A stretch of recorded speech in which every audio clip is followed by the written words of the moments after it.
All right, we're gonna get rolling. It's just 1 minute, 7:05. How's everybody doing today? Everybody good? Give me a thumbs up, a little love. We're doing all right? Beauty, mate. All right.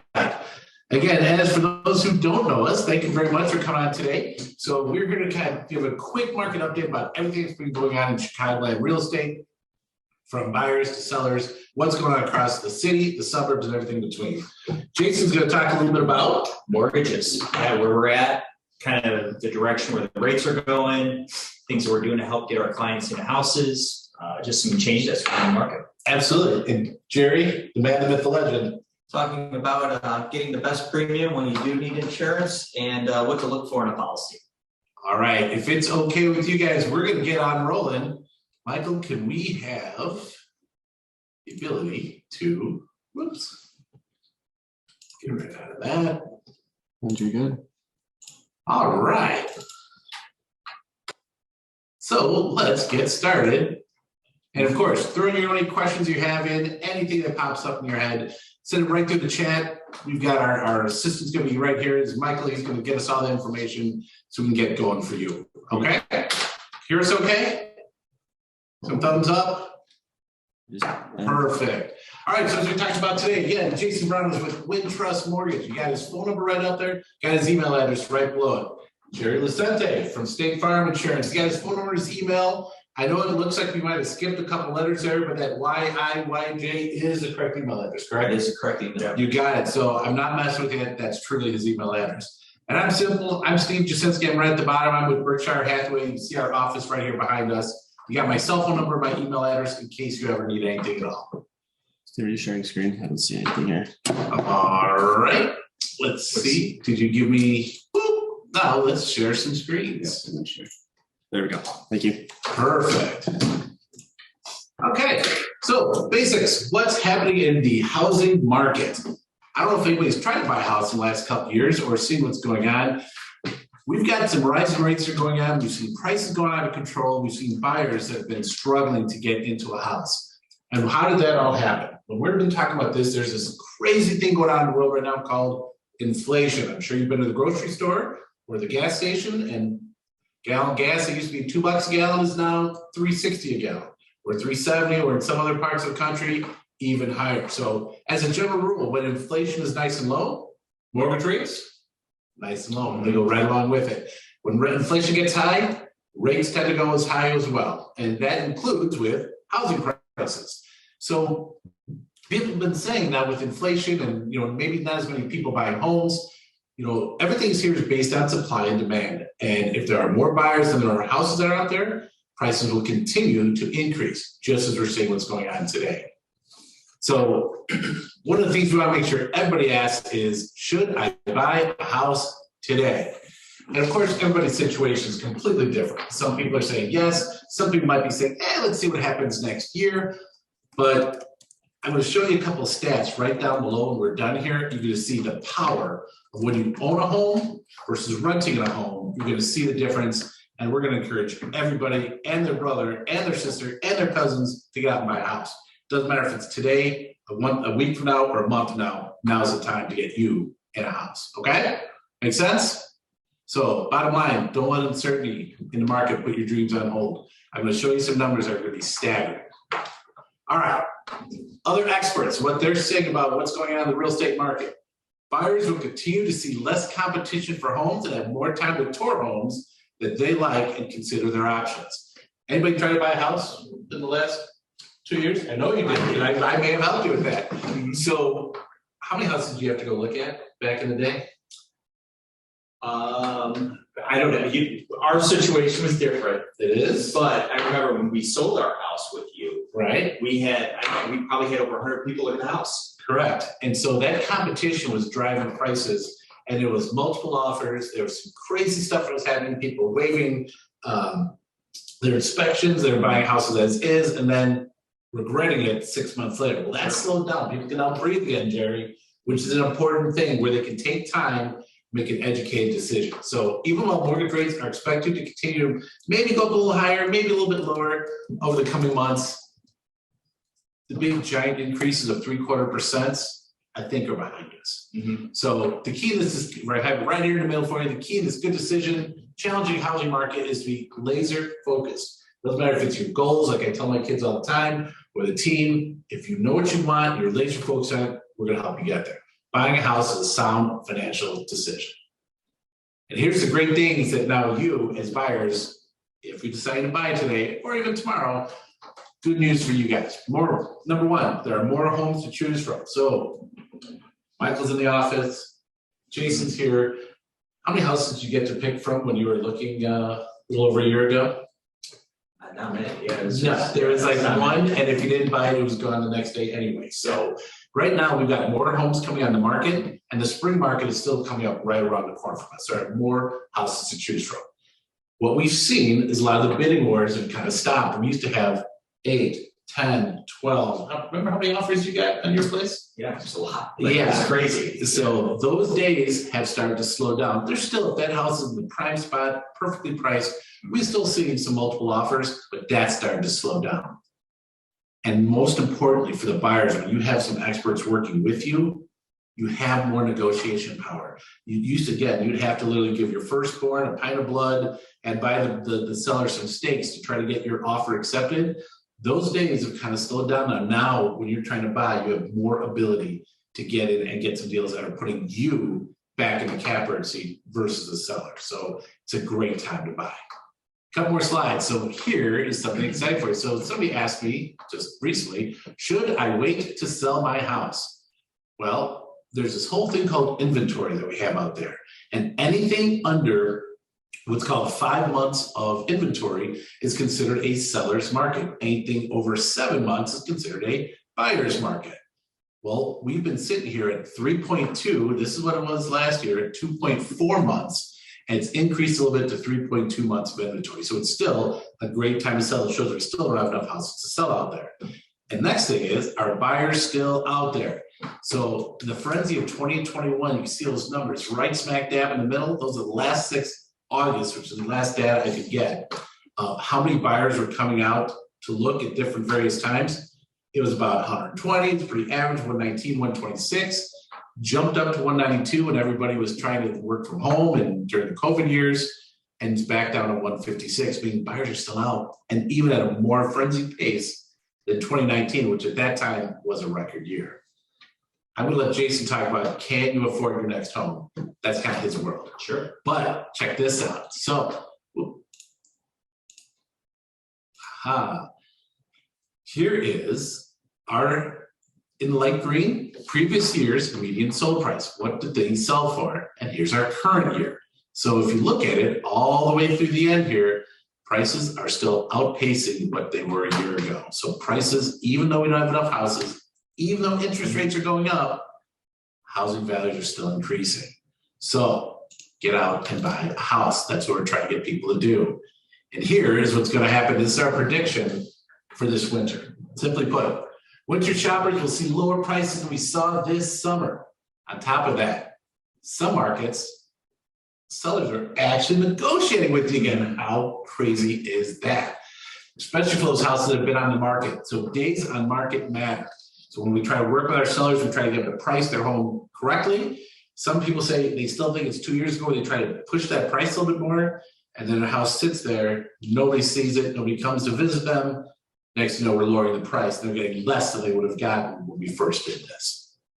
All right. So I've got 3 different stats here for you guys. The first one, this is single family detached houses in the whole multiple living listing service in Chicagoland area. So back in 2020, the average price for a house in the MLS, which is Chicago, the suburbs, was $264,900. And then in 2021, it went up to $300,000, or 13% increase. Now it's $315,000. So maybe you've heard the stats on the news or read them in the newspaper somewhere. We're saying it's about an 18 to 20% increase of what housing prices have done in the last 2 years. Proof's right there in the pudding. That's all the MLS. A house 2 years ago was worth $264,000, now worth $315,000. How crazy is that? That's a lot of equity right there. Absolutely. And those people need to buy stuff with that equity. So we're going to get to the insurance part in a little while. All right, now we're just going to go Cook County itself. Back in 2020, a house in anywhere in Cook County, the average price is 280. I know there's houses that are more, I know there's houses that are less, but that was your average, 280 2 years ago. Went up 14% in 21 and another almost 3% in 2022. So that same house that we're selling for 280 2 years ago, Jason, 329. So those people made, let's do some basic math, 20 plus 29, those folks who bought 2 years ago, they made 50 G's without doing a thing. Kind of getting the theme here. I'm hoping you're understanding a little bit what we're trying to do. Last but not least, I talked about months of supply. So back in November of 2020, it was 3.4 months of inventory, which means if no other houses came on the market and just people were continuing to buy what was out there, it would take 3.4 months to completely wipe out every house that was for sale in Cook County. Now adapt to 1.9, now it's back up to 2.1, meaning we still don't have enough houses to sell. So if no other houses come up in Cook County with the number of buyers that are out there and buying at this pace, they're gone in 2 months. So when people ask, how long does it take to close and sell a house? 45 days, some even sooner. Okay. So I believe in the American dream. My family came back here and moved here when we were little. My parents were both from Poland, and my grandparents are both sets are from Poland, and so I'm second generation here. And there's a huge difference when you rent and then when you buy. And I want everybody to leave this stat up here so everybody can see it. When you're renting, I'm going to show you a stat in just a second here. When you're renting, your rent goes up every month, right? Or every year. Does your landlord say, we'll keep it the same for the next 10 years? Or do they come back and say, another $100 a month, $200 a month, and it keeps going up? Why is that? Could be because of taxes and with our state system that we have here. But when you rent, you have no way to control your rental costs. That's why a lot of people are jumping every year and going to a new place. You don't earn any financial benefits, and it limits your ability to save because you have to keep spending money and give it to the landlord every month. And we want to save money in your pocket, not in their pockets. So when you buy, you can stabilize your housing costs. Jason, what's the typical mortgage that people are getting out there? Like what's the monthly payment? No, what do they get? 10-year mortgage, 20, 30? Typically a 30-year mortgage. So but then it's the same price every month for the next 30 years, right? That's correct. And if people save and they know, okay, this is how much I'm paying in my mortgage every month, everything extra goes to themselves, into their pocket. So it owns a tangible asset that if you need to, you could always sell it down the road, or you can build something for your family to have down the road. It grows your net worth. So buying versus renting, we gotta get more people to buy houses in this world, for sure. There's this orange stat right here is what I want everybody to check out. Here's your median asking rent since 1988. So in 1988, I was 19 years old. I was 1 year out of high school, and the average rent, I didn't put the number there because the numbers aren't important. The visual is the more important thing. Sure. Here's your rent in 1988. Here's what it was at the end of the third quarter of this year. I don't know if you can see that, but rents are crazy experience, and they're going to continue to go up. So if you can buy. Buy. If any chance you get a chance to. All right, so here's the next crazy thing about home buyers. Jerry's going to be able to attest to this.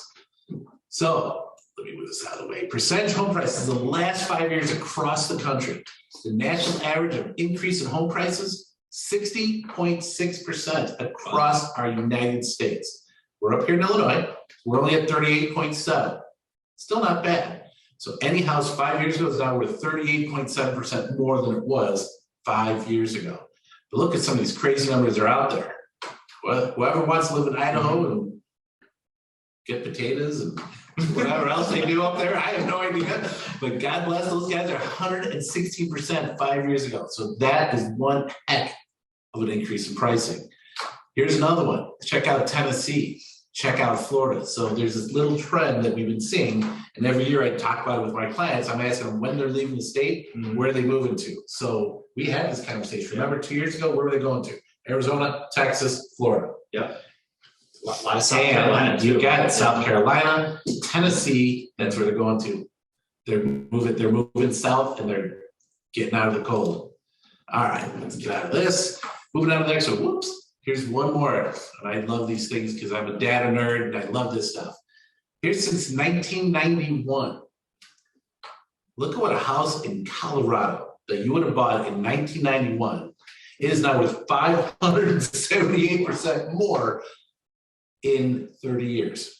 Granted, 30-year mortgage. So those people, they're selling them and they are happy as clams. But everywhere across the country is up, 288% average. I always thought it'd be great to live in Hawaii. Well, heck, it's better to live in Florida. You get more bang for your buck over there. Can you pull that back up again? Absolutely.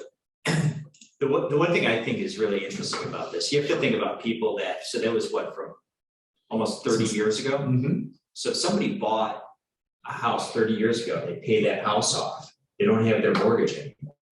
And then that person that's still renting, that really affects their retirement. My God, yes. Yeah, like that's crazy, because you think about the person that's in Montana is getting a 550% increase on their price of their property. Correct. And now they have a zero loan balance. Well, half of that is the Yellowstone Ranch. So Yeah. right now, Yeah. so we gotta watch that. We don't want, Yeah. we don't want the Duttons to come after anybody here. So just easy. Bottom line, don't rent. I understand a lot of people in situations go, well, man, I don't have the money. I'm trying to save up. What do? We got a guy and he's gonna tell you all about how you can do this, okay? Couple more things. Buying or selling a home involves a series of requirements. It's a lot of stuff. There's a lot of push-ups. And it's important to have people like us or whoever your trusted advisor is to help you from start to finish. This isn't, the words that I use when I'm with clients is if you buy a bad sandwich and you don't like it, fine. You spend $6, you threw it in the garbage, you don't like it. Houses are a little bit more expensive than that. So we want to make sure that you know what you're getting yourself into. You know, all the different hurdles are going to go in there from start to finish and make sure you are the most educated you can be. And that's what we're here to do for you. All right, I'm almost done. I'm going to turn it over to the big guns here. What do we tell everybody to do? So a lot of times we talk about getting what's called pre-approved for a mortgage. And the whole reason we try to do that is because we don't want to just know what you can afford. It's not that simple. We want to know not just what you can afford, but also what you're comfortable with spending on a month-to-month basis. Because you still might have other things like, I don't know, heat or electricity or a car payment or a student loan, or maybe want to go out to eat once in a while. We want to make sure that not just here's what you qualify for, but what you're comfortable with as you continue to go forward. All right. But we're also trying to give you some other tips on expand your search area. I know there's some people that only want to live in this little certain area right there. That's fine. But the goal might be right on the edges or right into the next town. So we want to be able to get people the biggest bang they can get when they're out there searching for their houses. And we're going to explore alternative financing options. And that's exactly what Jason's going to talk about in a minute. Grants, gift funds, down payment assistance, there's all kinds of things. If you're concerned about the rising cost of buying a home, you got options. That's the best thing about this. All right. I'm gonna let you talk about mortgage pre-approvals. I'll come back. I'll let you go into your section. Sounds good. We're gonna come back to that. Jason's gonna go over all kinds of tips and tricks too. This is a big one. Don't co-sign any other loans for anybody else. Sometimes it's surprised, like, oh, by the way, did you know you have a loan on this other house? And people go, what? What are you talking about? So those would be some things that Jason's gonna help you out with. So what's my role here? The three words that the Jasinski home team uses all the time is trust, experience, and results. Our job is to help you get from A to Z with the least amount of bumps and bruises along the way. And that's what we're here to do for you guys. Whoever your trusted professional is, if it's your brother, the realtor, or your second cousin's mother, sister's next door neighbor's dog, that's up to you guys. But we're here to help you with anything that you need. It depends on the company you keep. So I know it's Christmas. I want to have a little fun little picture for you. No, that's not any of us. Maybe is that your family? They snag a picture here? I don't know about. No, I can't grow a beard. Yeah, I can't even. It's not a pretty picture. The success of the home buying journey largely depends on whom you're working with. Just like they say in life, you become those 5 people you hang out with all the time. This is the same way. You got to get an expert, not just the person who got their license a month ago and doesn't know what they're doing yet. You want to go with somebody that's going to be able to guide you through the process. You want them to find a shepherd to kind of get you through the process of buying a house. Okay. All right. Here's the scary thing. I told you I was going to end it on a crazy note about residential rental prices. So here is year-over-year results. Let me see if I can. Yeah. So in green was 2021, previous year. Blue is 2022. So this is the same house. If it was what are rents going up to what they are now. And this blue line is staggering as it continues on. And it's going to continue to get worse. So that's why we're trying to get people out of renting and getting into buying. All right, with that, and of course, if you have questions, throw them in the chat. Michael will get them over to us. But if not, when you're ready, double click your presentation. You are good to go. All right. Oops. Oops, here. Let's see. Well, Does that work? it works. There you go. Beautiful. All right, All right. and go up to the little straight up. Make sure. Let me get to there first. There we go. There you go. All right. So I'm Jason Brown. I work for Wintrust Mortgage. I've been a lender for 18 years. I've been with Wintrust for 8 years. I love what I do, and I love helping my clients, especially my first-time home buyers, out to help them kind of move to the next step of their career. Many of my clients I've worked with, I've done 3, 4, 5 loans for them throughout their career, whether it be us doing their first home, their second home, even vacation homes, and then multiple refinances along the way. So we look at our relationship with our clients is that we're not just looking to do, help them with one transaction, but actually be their kind of their coach throughout their career. So I guess what kind of starting off, with getting pre-approved for a loan, I really think back to when I first bought my house, my very first house, and how nervous I was. I was not in the mortgage industry yet, and I was just really concerned. I had no idea what I was doing, and the only thing I could do was my parents said, "Hey, go talk to this guy. This guy will get your loan approved." And it was just very nerve-wracking at the time. I really had no credit. I didn't have really any money to speak of, and I put all of my trust into this one person to help me get to the finish line. Now, we closed, but from start to finish, I was nervous, and he never said to me, "Hey, everything's going to be okay. We're going to get this file closed for you." So from start to finish, I was nervous. So then I kind of look at my career and how I work with my clients is how would Jason Brown, when he was 22 years old, how would he want to be treated on a transaction like this?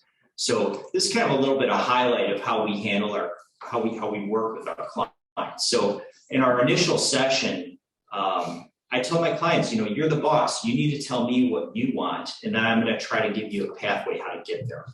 So big things that I really like to talk about is, what do you want your monthly payment to be? Where do you want to live? And how much do you think your sale price is going to be? And then we try to see if we can keep everything into alignment. The other thing that I like to talk about is, hey, what are some concerns that you have? Is there something that you're stressed out about with this? Is there anything that maybe I can answer a question for you? Because a lot of people, they don't want to look uneducated when they're talking to a lender, just because, I don't know, if you were like me, you wanted, have the guy think that you knew what you were talking about. So I really try to drop the shield, let people know that, that it's going to, that it's going to work out for them. So the other thing too, we work through what is the best loan program for you? Do you qualify for any grants? The other thing that I really like to talk about with my clients is whether they're ready to go buy something now or 12 or 18 months from now, whenever we start our conversation, is how do you get a better deal? Because one of the questions that my clients always ask is, hey, what's your rate? And then I have a conversation with them. It's like, well, I can get you whatever rate you want, but let me try to help you get that for the least expensive way possible. And we'll go over that a little bit further while we're through this presentation. Then I talk to them about how we help you get your contract accepted. When we get somebody approved for a loan, we're not just, hey, you're approved for a loan, here's your letter, come back when you have a contract. We try to be very proactive with you as the home buyer to make sure that you know exactly what you're doing from start to finish. So you're not going to walk into a house and not know what your monthly payment is going to be, not know how much your cash to close is going to be, because we want you to be a well-informed consumer, So when you're ready to go buy your place, you know exactly what's going on from start to finish, okay? And then before we're done with the whole conversation, we try to figure out, okay, so who are you working with? Who do we have to work with on your team to make sure they're all on the same page, whether it be the realtor, the attorney, the home inspector, to make sure that we're all working together to make sure that we get you exactly what you want. You know, such as, you know, before we're talking about, you know, people not being able to negotiate a home inspection issue.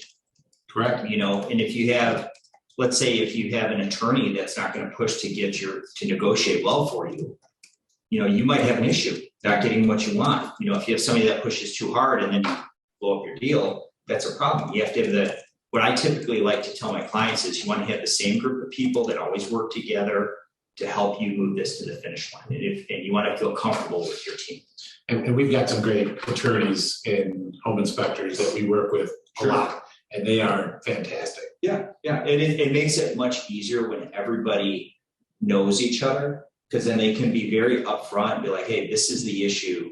How do we handle this? You know, because I don't know how many times we've had, you know, a situation where we've got the client, the realtor, and the attorney on the phone trying to say, hey, you know, how do we address this issue? How do we take care of the client so they get exactly what they want?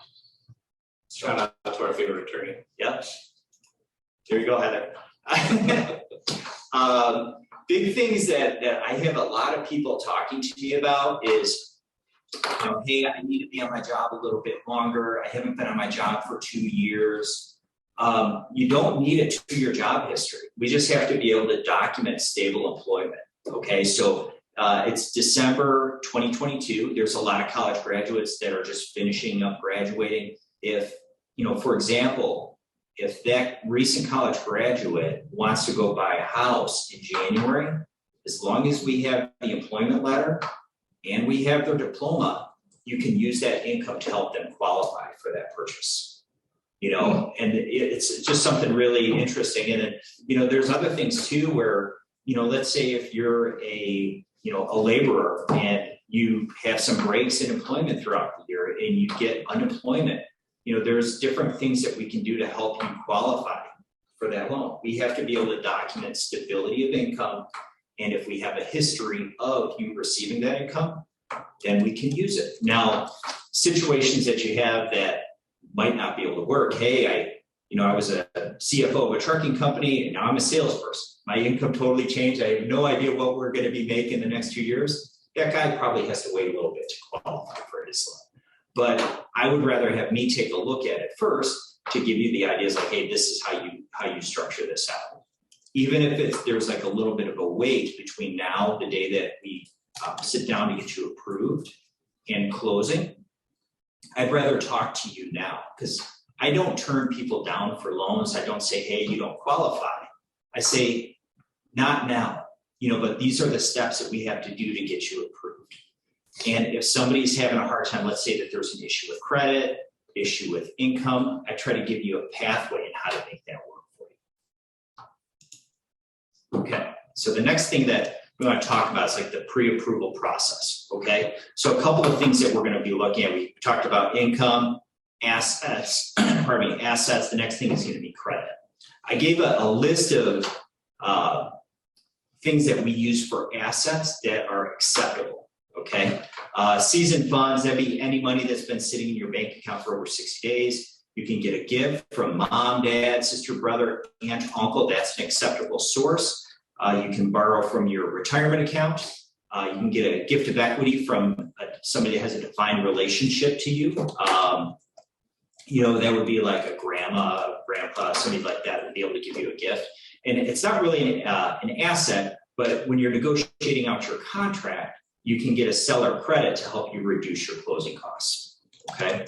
Now, the big no-nos for assets that you can't use is you can't use mattress money. That'd be just money that's sitting around the house. You can't use a credit card loan, meaning like you're going to do a cash advance. I'm going to use that to buy a house. That's not acceptable. And you can't get a gift from your buddy. What about a loan shark? No. Unless it's seasoned for 60 days. 60 days, got it. Yeah, okay. That funds has to be the account for 60 days to be able to have that work. But so those are the ineligible sources for you when you're trying to buy a house. The other thing too I put on there, which is grant funds. We've been having such good luck with helping our borrowers acquire grant funds for their purchases.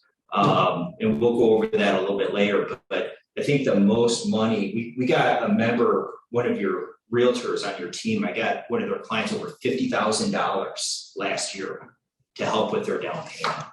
And that was such a win. I was ecstatic. So are we, and so is the client. Yeah, so these grant programs, they change throughout the year. So as time rolls by, some run out of funds, then new ones come up. So even if you're, hey, I'm 6, 12 months, 18 months out, sometimes it's just a good call to say, hey, Jason, what's going on out there? Like, are there any grants that are coming on the market that are becoming available to people? Because that one grant we got for that client, I think we got our 50 grand, and I think that grant was only out there for 45 days. Yeah, it was a quick one. Yeah, it was available, and then all of a sudden it was gone.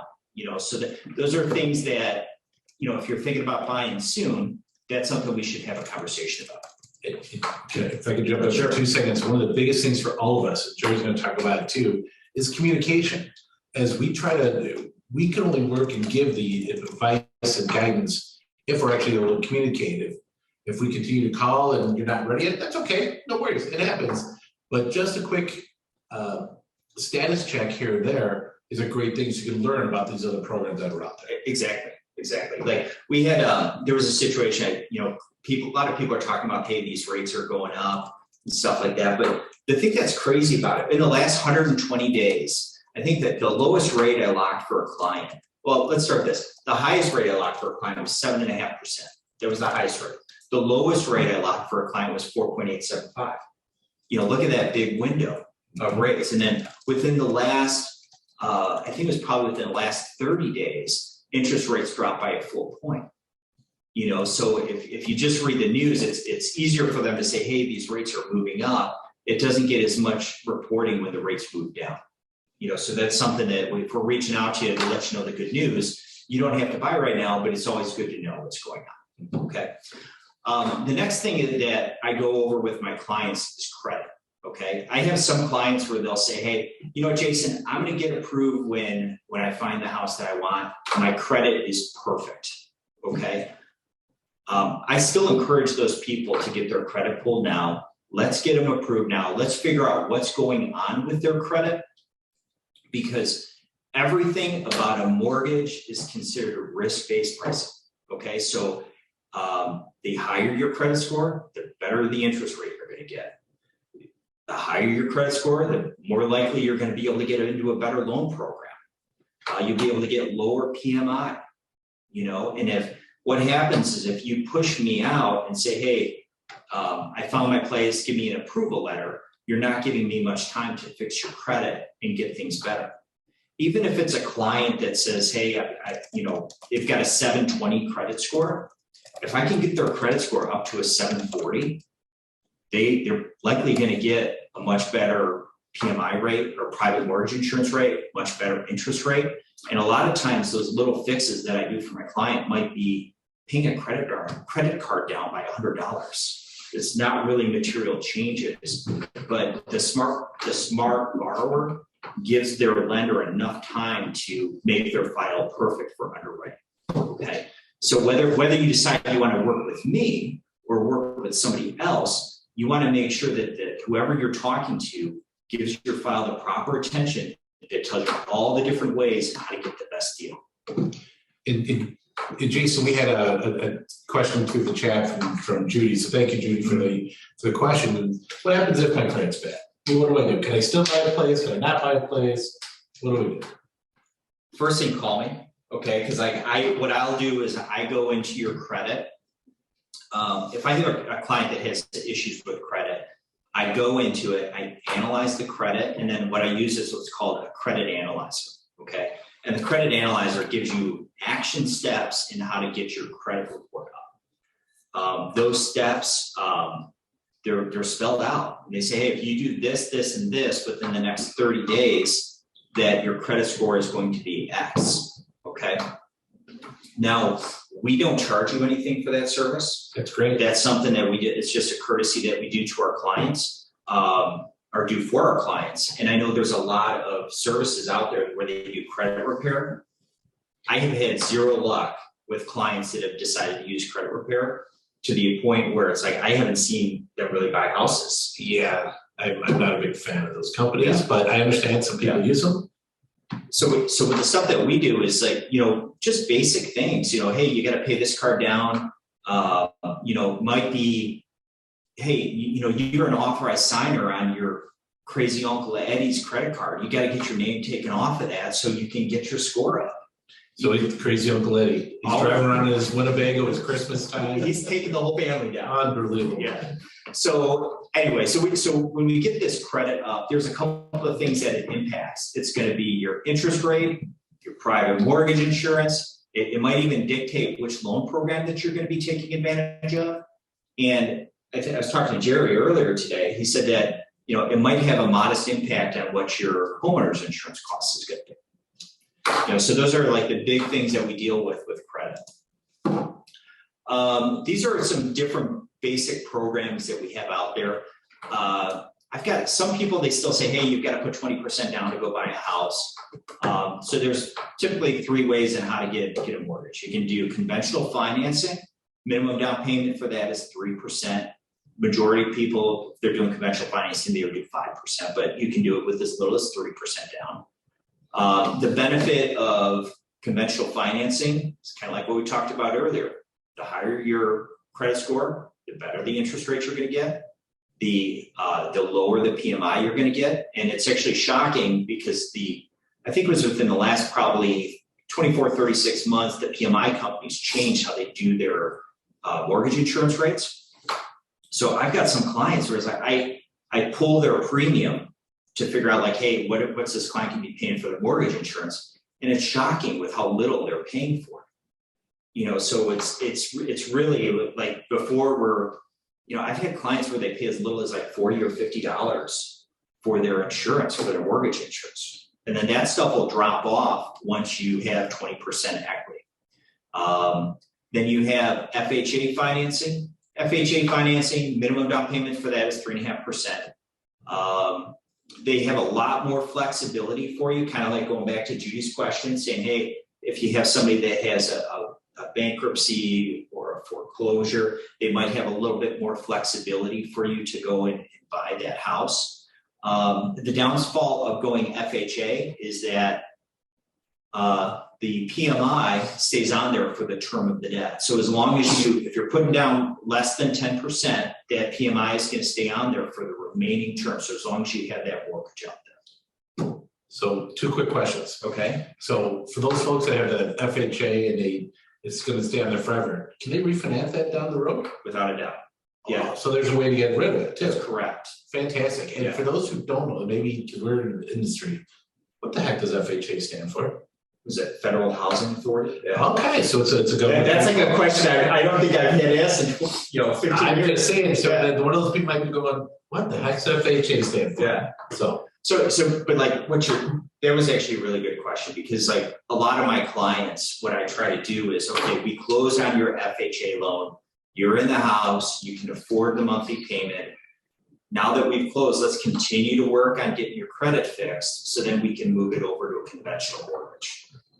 And whether that's going to be now, 24 months, 36, whatever it is into the future, we still want to keep on that path to get that loan down to a conventional mortgage. Now, if that day never comes, the benefit of getting an FHA loan, there's 2 things. Not a lot of people know this, is that well, number 1, it's a 30-year fix, but number 2 is that it's an assumable mortgage.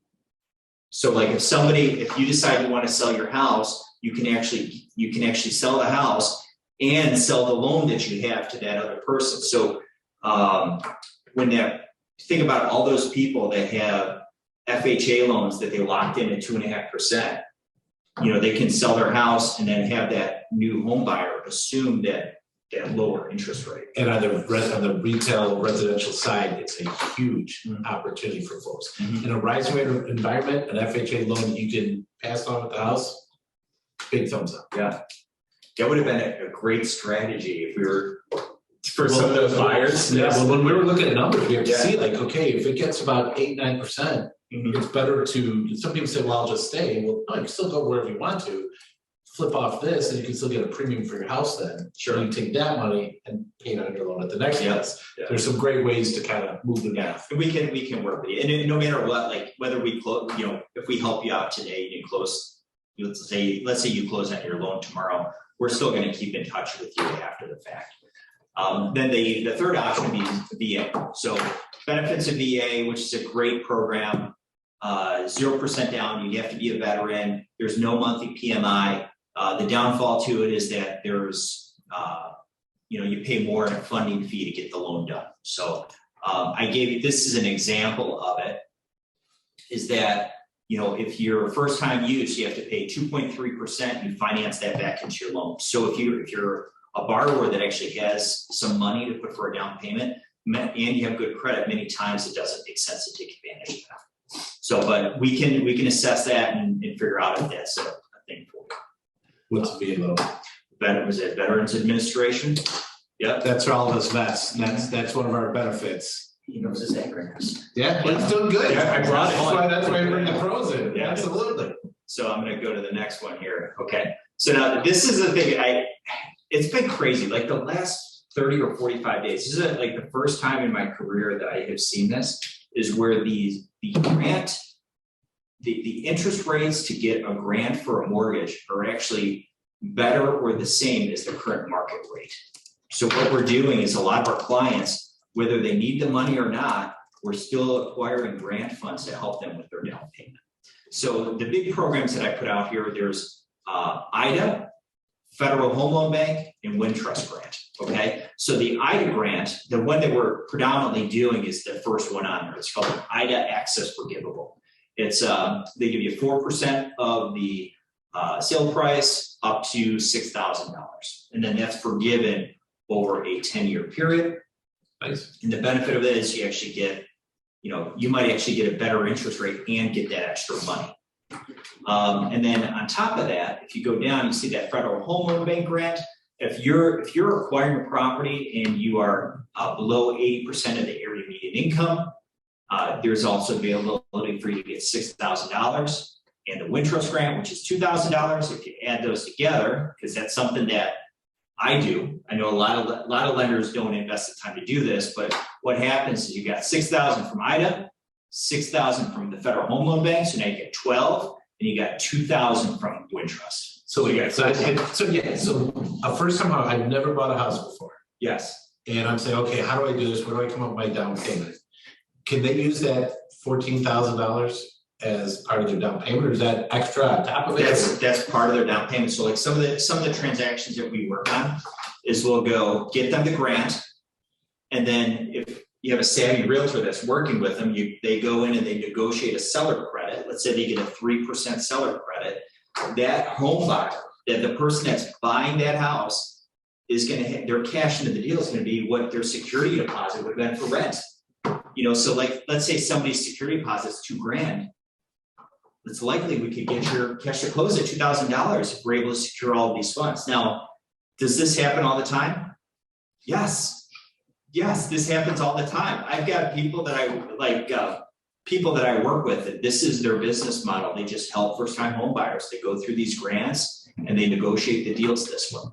So, we can work with you on that and explain it to you. And is it truly like that? There used to be a time where you were considered a first-time home buyer if you haven't bought a house in 15 years or something. Is it true first-time home buyers, or? Okay, two things. I'm throwing curveballs. 3 years.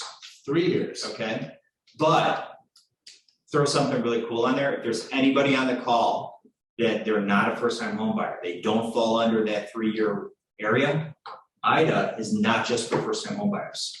So you can be buying your second home, like you sold your first house and you're ready to buy your next one, you're still eligible for this grant. Okay. Now there's some income restrictions on this. And I want to show you this because this is a couple of months ago because they bumped up their income limits. Okay. I was shocked with how high their income limits were. $125,000. So if you have $125,000 or less in income, you qualify for the program. Jerry. Like Got that's it. I love this. I honestly, I was shocked when I saw that a couple of months ago, because majority of my clients that I work with are eligible for this. You know, I have a lady that I just wrote a loan for, I think it was last week. She's putting 20% down, and I'm getting her the grant because she got a better interest rate because of it, because of her credit score was fine, income limit was under 125. Fantastic. You know, and that client was ecstatic because I told her about that program. She didn't even ask me about it, and I told her about it. Yeah. You know, so these are things that we can offer for you. So after we go through this process, we get your credit pulled. If there's any credit repairs, we do that. Go through the whole step with you. Now we go over, you know, what's next. Okay. So we've taught you how to structure your loan. We've told you if there's any grants or down payment assistance programs that are available for you. I go over how do you get a better deal. So that borrower that's saying, hey, I want to go buy something 6, 12, 18, 24 months from now, I give you a plan and how to get your credit score up. Even if you have a great credit score, if I can get it up a little bit, you might be able to get a better deal. We make sure that you know exactly what your cash to close is going to be. An estimate for, hey, this is how much money I have in my bank account. I can't exceed this if I want to go buy a house. So we're going to give you an estimate so you know what you're going to be paying.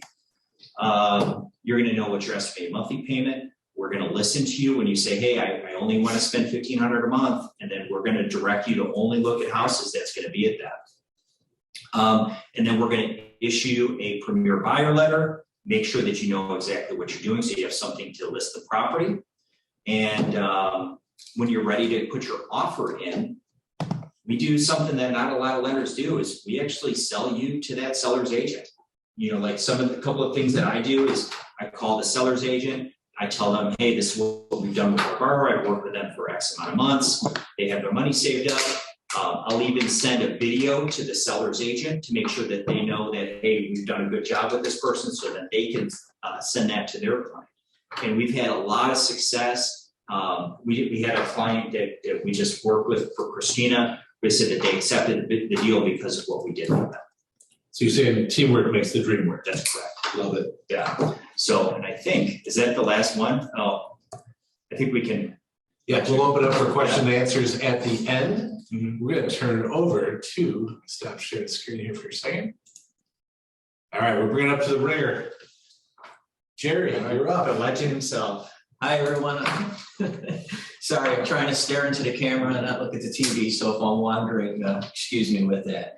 My name is Jerry Lucenti. I've been with State Farm a little over 5 years now. I have my agency in Homer Glen, and we are licensed in Illinois, Indiana, and Wisconsin. I do this because I get to meet and work with 3 to 5 new families every day, whether they sign with us or not. We're having good conversations and helping them navigate through the complex world of insurance. It's not all easy, and what I want to focus on today is helping you secure the best premium and then look at some endorsements that are included in the typical policy.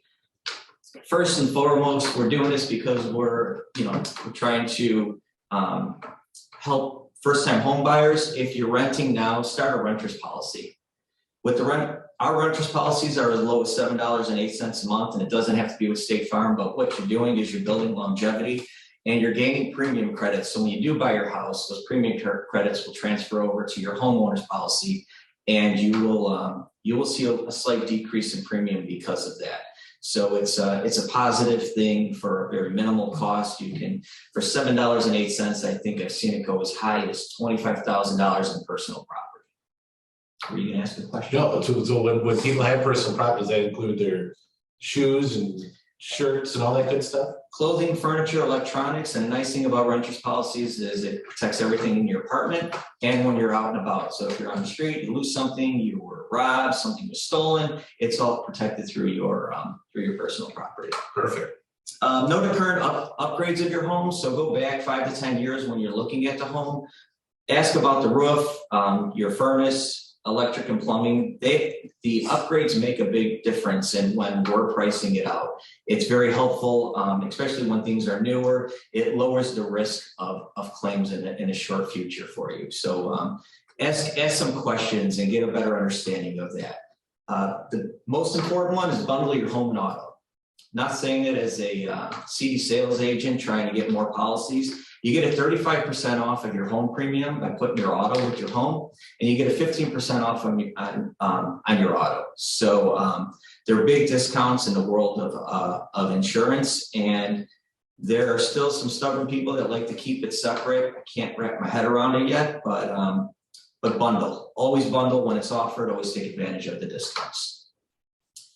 Understand your liability and your personal property. So know what your house is worth, know your assets, know what you want to protect, and make sure that your things that you purchased as well are protected within your policy. There's always a chance of a lawsuit. Don't go for a $100,000 liability. It's not helpful. You don't want to be out of pocket. I tell all of my policy holders we're going to start at $500,000 and go up, because I want to make sure that we're writing the big check when something happens or if something happens. And always, well, not always, but do not always settle for the lowest deductible. Right now, I think that the cheapest deductible is $1,000. State Farm does it on a percentage, so we're barely ever at $1,000, which is a benefit.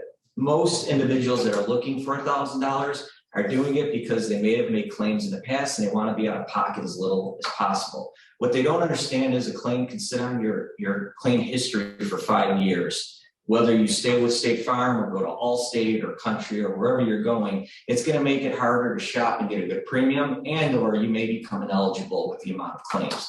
So make sure you know what you can afford out of pocket. Don't settle. The higher the deductible, the lower your premium will be as well. So it's a nice avenue to decrease your premium in the long run. Understand the type of home that you're buying. A detached single-family home is an HO3, a condo is an HO6, and a townhome can be either or. It's very important for us to know that, and we need to get it from you. Also know if you have an HOA in place. Are you paying on a monthly basis? Are you paying on an annual basis? And I ask those questions all the time when townhome or condos are involved, because if it's on a monthly basis, it's typically minimum $200 a month, which means that they're taking care of the outside structure of your home. If you don't know the difference between a home and a condo policy, with the home policy, we're protecting everything. The outer layer, the brick, the roof, the cement, the foundation. In a condo policy, we're looking at the drywall in and the floor up. So we're looking at everything inside, and then the association typically deals with everything on the outside, which is why you're paying an additional $200. Townhomes, they can be either or, because it depends on when they were built and what the association has in their bylaws. It's very tricky, but it's a question that you have to ask, because you may be underinsured at one point for not knowing that, and the agent isn't going to know off the top of his or her head. Your dwelling replacement cost will not equal what you're paying for your home. Your dwelling replacement cost is the cost of materials and labor to put your home back together if something happened. Sometimes it's more, sometimes it's less. The value of your home is based on your land and your location. You can take the same house, put it on Michigan Avenue, it could be worth $2 million. Mm-hmm. Put it in the South Illinois somewhere, it'd be worth $55,000. It's still going to cost, and I'm giving you an example, $355,000 to put it back together. So don't be sticker shock with that. If it comes up or below, you're going to be covered. Most lenders want to know that you have 100% replacement cost. So Jeremy, like we say in real estate, you're saying location, location, location. It still matters. Still matters. Love it. Always look at your liability. I'm gonna hit on this again. Make sure you're protecting the assets. As your agent, I want to make sure that I'm protecting you against any type of lawsuits. So again, don't go for $100,000. It's a ploy to get you the lowest premium. You don't want the cheapest insurance. The cheapest insurance does just what it says. It's giving you the cheapest protection, and it's not really going to cover you in the long run. It could hurt you. It could hurt you in a year. It could hurt you in 6 months. It could hurt you in a week if something were to happen with your home. And Jeremy, for those folks who, let's say, hey man, I just bought this house, I got a car payment, I've got all these things.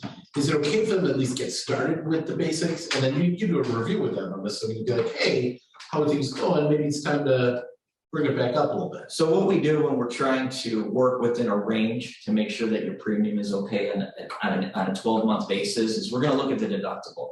We're not gonna shorten any of your coverages. We're gonna look at the deductible. So if we Good. go from a $2,000 to even a $4,000, we're putting in a 6-month and a 12-month review to make sure that after you close, after you're comfortable, we're gonna work that down again. And yes, your premium will increase a little, but it's gonna help you. Good. I think one of the things, so Jerry did our homeowners insurance when we bought our house. And I think that the one thing that I really enjoyed about working with you was so he gave me the quote, and then he explained the quote, and then he said, this is what else you should do. Because when you're getting homeowners insurance, I see a lot of clients like, hey, we got this ABC insurance company or this thing you see on TV. And my clients just tell me about like what a deal they got on the insurance, but they never talk about the premium. And then we've worked with so many clients throughout my 18 years of career, and you hear about a client that had their house burned down, and you don't want to be that one person that, hey, your insurance could have been $200 more a year or $100 more a year, and you'd be fine right now. Now you're stressed out. Know your endorsements. Yeah. There are plenty of endorsements that'll help you. I have a few that I want to touch on. Backup and sewer will help you with if you have a finished basement and water comes up from the sump pump. It's important because it's not going to be protected under your homeowners. Also, if you're not looking at State Farm and you're looking elsewhere, I know a lot of our competitors are throwing it in, and some of them are starting to charge for it for a flat $5,000 or $10,000. If you have a finished basement with furniture, game tables, electronics, $5,000 or $10,000 is not going to repair that. Look for something a little more substantial. Home systems protection is another endorsement. So we're looking at anything mechanical that's screwed down. Basically, furnace, AC unit, a microwave if it's built into your cabinets, a dishwasher if it's screwed into your cabinets, hot water tank. We have this endorsement. It's a non-claim deductible. It's separate from your homeowner's deductible. It's $500. And we're going to replace it. It's not always, it can be replaced automatically. There's going to be a little bit of an investigation because we want to look and make sure that it just stopped and it's not 30 years old. It's still good to have because you're going to have some new equipment and old equipment when you buy a home, and you want to make sure you have leverage protection across the board. If you're thinking about putting a pool or planting trees in your yard, look for service line endorsement. Basically, that covers any pipe, plumbing, wire, cable in between your home and your municipality. And so if you're ripping out a tree and one of the roots breaks a pipe, pay $500, we're repairing it all for you. Really? Yes. I never even heard that. It's pretty awesome. It is good. I mean, obviously, especially in the suburbs where they're doing a lot of planting and putting in swimming pools, it's something that's not looked at or discussed quite a bit. So it's very helpful. Nicely done. And make sure your policy has coverages that are not that you have no additional charge for. So with State Farm, we do have some flexibility where we can lower your dwelling costs, and it'll put you in an actual cash value. I never do it voluntarily. I never offer it. There are some insurance companies that will just do it because it's part of their policy. If you see actual cash value for your roof or actual cash value for your home, you may want to talk to 2 or 3 other agencies. You want 100% replacement cost. I'm sure Jason's going to want 100% replacement cost. You want to make sure your home is put back together exactly the way it looked before whatever disaster happened, and you're happy with it. You don't want different colored shingles on your roof. You don't want different colored siding. You don't want different colored bricks. 2 different types of flooring, or hardwood flooring and some vinyl flooring, because you cut corners. And when you're cutting corners, all you're going to do is Cut corners. cut corners. you're gonna not be happy with the way your house looks after it's completed. Some other things that are automatically included in a lot of good policies, not only with State Farm, jewelry protection, identity theft and fraud protection is now being added by a lot of our competitors, and loss of use. And loss of use is if there was a total loss, you would be put in a hotel or in an apartment close to your home, and you have money for food and clothing and anything else that helps maintain a normal life. That's all I have. That's a lot of stuff. And I got a couple of questions that stuff. Sure. So one of our attorneys ever uses online, and Jason knows I do this all the time with our buyers. I say, okay, you finally found the house. Like, well, this is the house where you want to buy. And I'm like, okay, we're gonna do a home inspection, learn about all the different parts. I go, but I want you to call your insurance agent and call them and say, hey, I'm thinking about buying a house at 123 Banana Street. Anything going on with that house? Is that something that if one of your clients called you and said, I'm thinking about buying this house, could you do a claim search or a home policy search or see anything like that on that home? Sure, absolutely. And we also, I also tell all of our policyholders, talk to your neighbors. Yeah. Walk around, talk to your neighbors, see if there's been any water problems, see, who's replaced the roofs. If you're looking for a new insurance company, take a walk around a neighborhood where you're buying your home and look at the roofs. Typically, the multicolored roofs are Allstate customers. Yeah, interesting. So those are a couple of tips and tricks from the experts here to help you. So call your insurance agent, call your mortgage broker, of course, talk to your realtor, and that backup sewer insurance thing that people are like, do I really need that? Yes. When we're out showing houses, and these guys will all tell you here, I'm like, get out on a super rainy day, like one of those torrential downpours, like I don't want to leave my house. And it's the best day in the world to go look for houses, because when you go into the basement, or if you're buying a multi-unit, you go down to the undercarriage of the property, you're gonna see if there's water pouring in, you'll see where water is pouring down the side, you'll know everything about that house. And then the next day, if you see everybody in the neighborhood with carpet out on the front, Couch out there.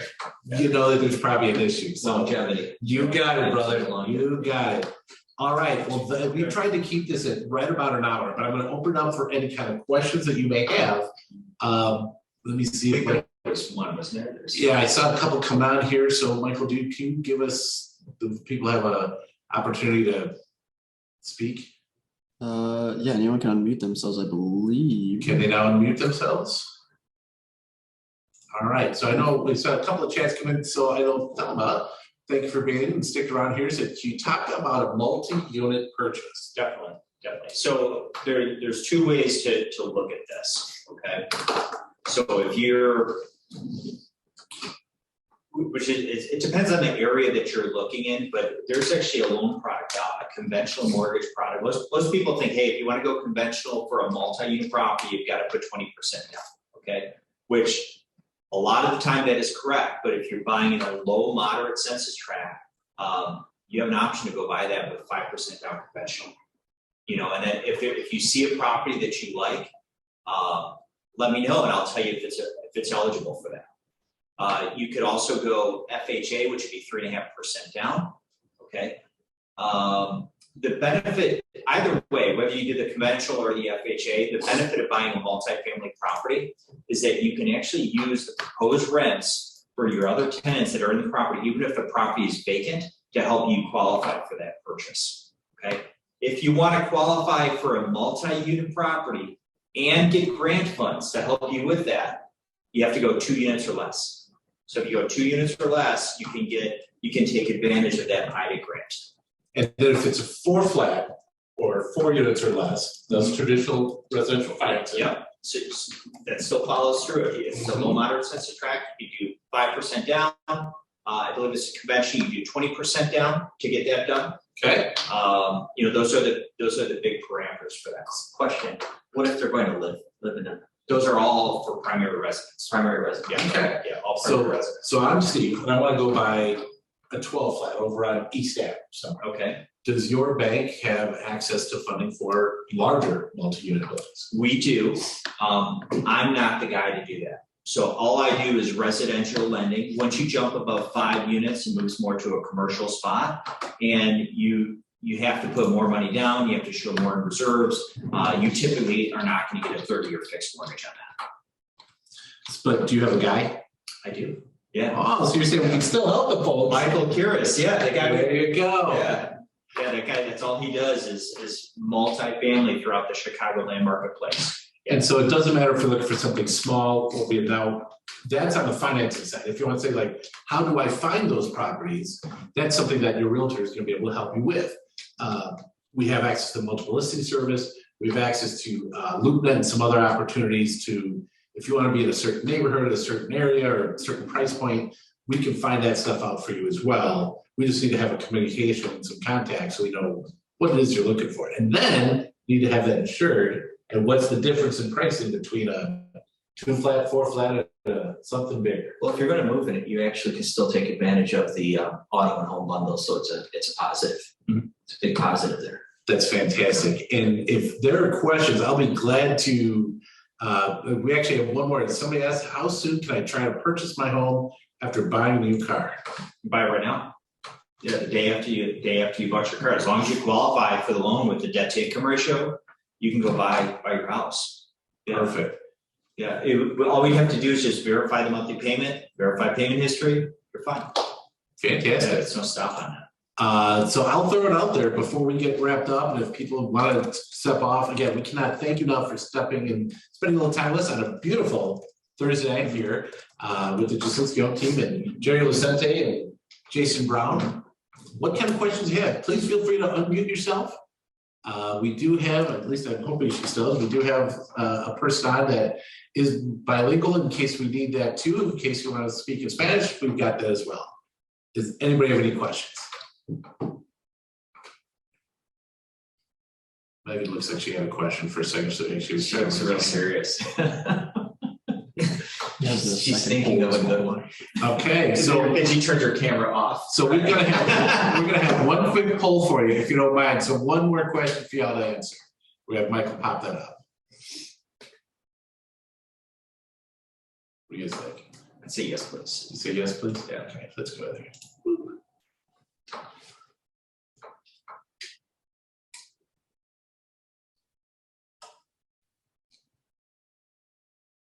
All right, any other, we got results in, Michael? Yeah, 6 of 10 have answered. 6 out of 10, we're still waiting for a couple more. 5 say yes, and 1 says not yet, but let's keep in touch. I like that. Perfect, love it. Those are the people I like. Yeah, hey, now it's not necessarily the time for everybody. But there's never a good time, or a wrong time, I should say. So thank you again, everybody. If you have any Have a questions, great weekend. I'm gonna go back to real quick, I'm gonna leave it up here. So for anybody to, hello, get off of here, you. I'm gonna share screen in just a second. There you go. And let me share the screen.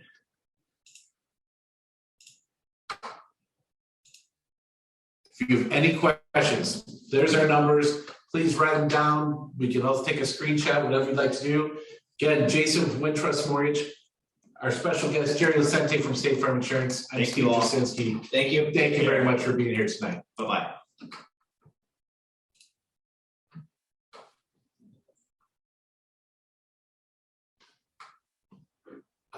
Stop.